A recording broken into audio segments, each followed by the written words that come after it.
Did you know that during World War I, in France, some prostitutes charged more money if they had syphilis?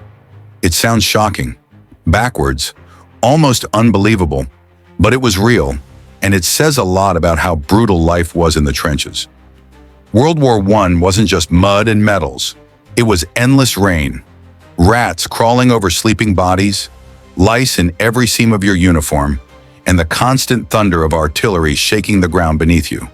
Soldiers lived for weeks or months in trenches flooded with water and human waste. Many never took off their boots. Some literally rotted where they stood. So when soldiers were granted leave behind the lines, they weren't looking for romance. They were looking for escape. Here's where it gets dark. Back then, syphilis was a serious disease, but it wasn't a death sentence.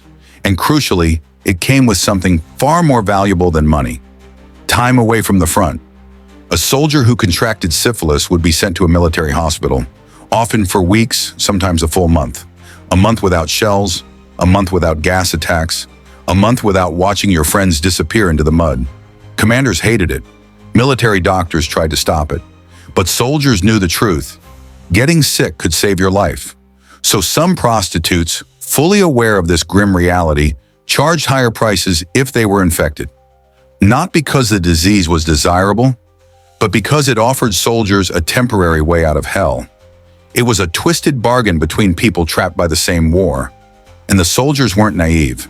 Many of them knowingly took the risk. When every day in the trenches felt like a death sentence, the long-term consequences of illness seemed distant, almost irrelevant. This isn't a story about immorality. It's a story about desperation. War pushes people to make choices they would never consider in normal life. It rewires what survival looks like. When hell becomes routine, even disease can feel like mercy. So next time you hear about glory in war, remember this. Some men were willing to pay extra for sickness because sickness meant rest. That's how bad it really was.